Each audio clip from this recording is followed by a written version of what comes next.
હું વિધવા છું। મારું નામ ઉષા છે। હું રાજસ્થાનથી આવું છું।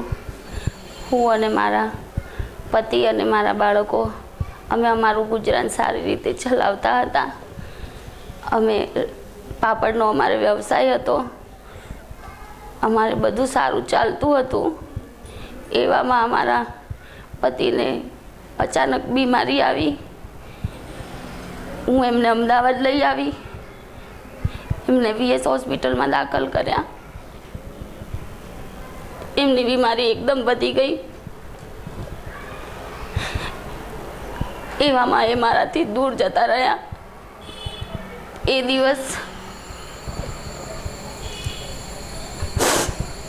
દિવસ મારા મનમાં એવા વિચારો આવ્યા, અમે શું કરીશું, શું નહીં કરી શકીએ। હું અને મારા બાળકો નિરાધાર બની ગયા હતા। મને મનમાં એવા વિચારો આવતા હતા કે હવે હું શું કરીશ। એવામાં મેં અહીંયા કામ શોધી કાઢ્યું। હું લોકોના ઘરમાં જઈને કચરા પોતા વાસણ કરતી હતી। એમાં અમારું ગુજરાન ચાલી નહોતું શકતું। એક દિવસ લાઈફ સંસ્થામાંથી બહેનો આવ્યા અને મને તાલીમ વિશે વાત કરી અને મેં સીવણ ક્લાસમાં મેં તાલીમ લીધી અને મને ભરોસો અપાયો કે તમે બહાર નીકળી શકશો અને તમારા પગભર થઈ તમારા બાળકોનું અને તમારું ગુજરાન ચલાવી શકશો। અને મેં તાલીમ લીધી। મને મશીન મળ્યું।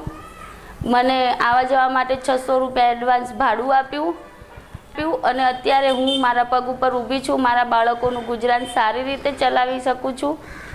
અને લાઈફ સંસ્થા મારા માવતર બન્યા અને દાતાશ્રીઓ મારા પિતાનું સ્થાન લીધું।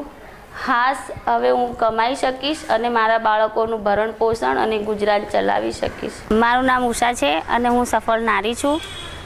સિલાઈ કામની મેં સંસ્થામાં સિલાઈ કામની તાલીમ લીધી છે ને મને સિલાઈ મશીન મળેલ છે, જેમાંથી હું રેડીમેડ ગારમેન્ટનું કામ કરું છું અને મહિને 10,000 હું કમાઉં છું। હું અને મારા બાળકોનું ભરણ પોષણ અને શિક્ષણ પૂરું કરું છું। અને